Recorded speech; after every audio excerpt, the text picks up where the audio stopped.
코로나19 대응 방안 등을 설명하겠습니다.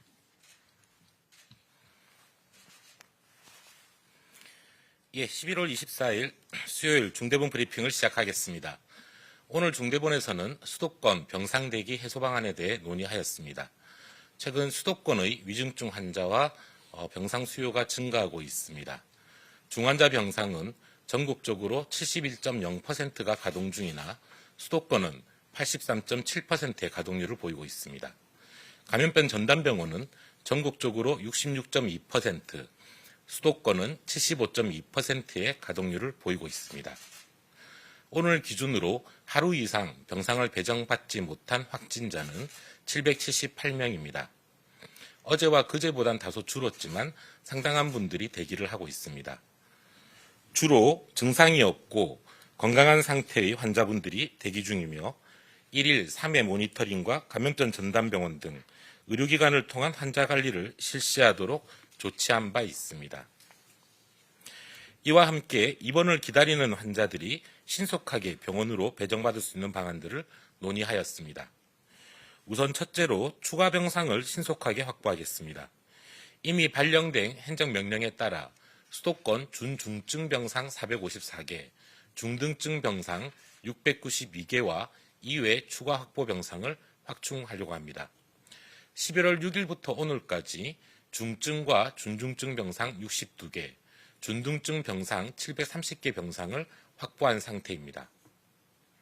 또한 비수도권에 대해서도 수도권 환자의 분산 수용과 향후 유행 확대에 대비하여 준중증 병상 확보 행정명령을 오늘 시행합니다.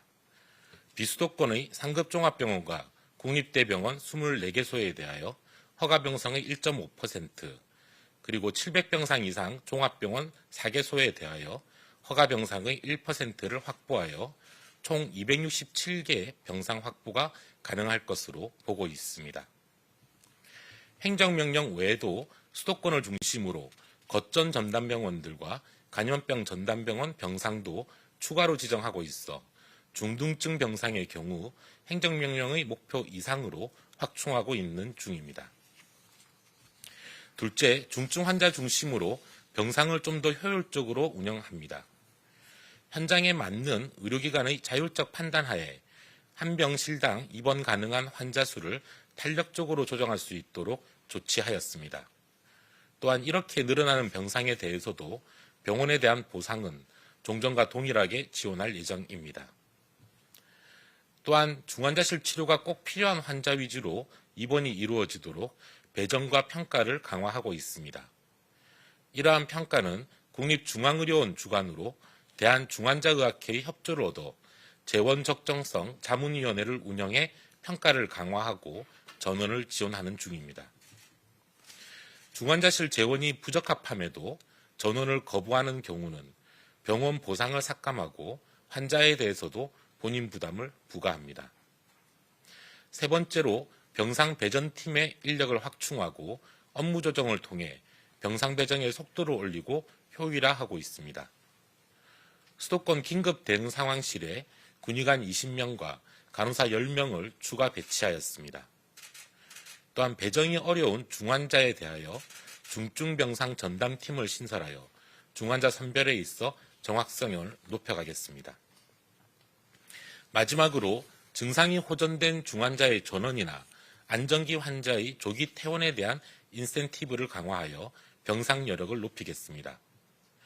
더 이상 중환자실 치료가 필요 없어 전원이 가능하다고 의사가 판단한 환자를 경증병상으로 하향 전실하거나 타 병원으로 전원하는 경우 입원료 가산이나 전원 의뢰 또는 수용비용 그리고 이송비 등을 지원합니다. 수도권의 확진자 증가와 중증병상 가동률이 높은 상황을 고려해 4주간 이러한 인센티브를 한시적으로 부여합니다. 또한 이러한 인센티브의 최소 50%는 코로나19 의료진에 대한 인건비로 지급하도록 하고 이를 점검할 것입니다. 코로나19 진료를 위해 현장에서 애쓰고 계신 모든 의료진과 병원 관계자분들께 진심으로 감사드립니다. 오늘 의사, 간호사 등 의료 인력은 2,380명을 방역과 의료 현장에 지원하고 있습니다. 앞으로도 이러한 인력 지원과 비용 보상 등 지원을 계속 강화해 나가겠습니다. 다음으로 최근 확진자 증가에 따른 경증, 중등증 환자에 대한 치료 강화를 위해 항체 치료제, 즉 레키로나주의 공급 대상 기간을 확대하는 방안에 대해 말씀드리겠습니다. 지금까지는 항체 치료제를 감염병 전담병원 등의 환자 치료를 위해 공급하고 있었습니다.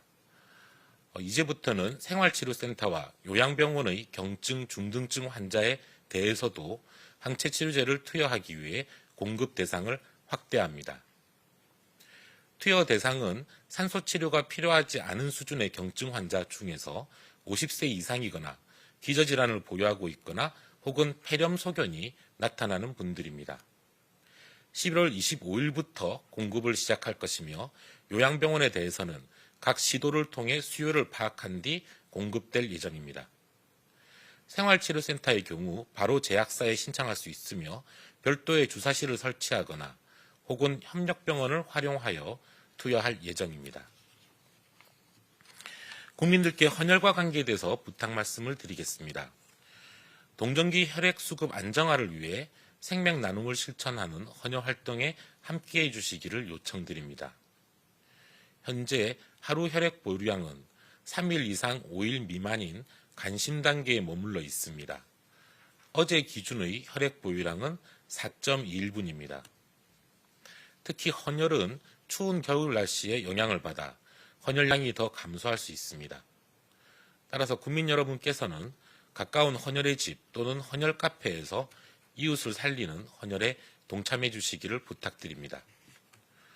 홈페이지와 헌혈 앱을 통해 원하는 장소와 시간, 헌혈 종류를 예약할 수 있으며 전자문진으로 편리하게 헌혈에 참여할 수 있습니다.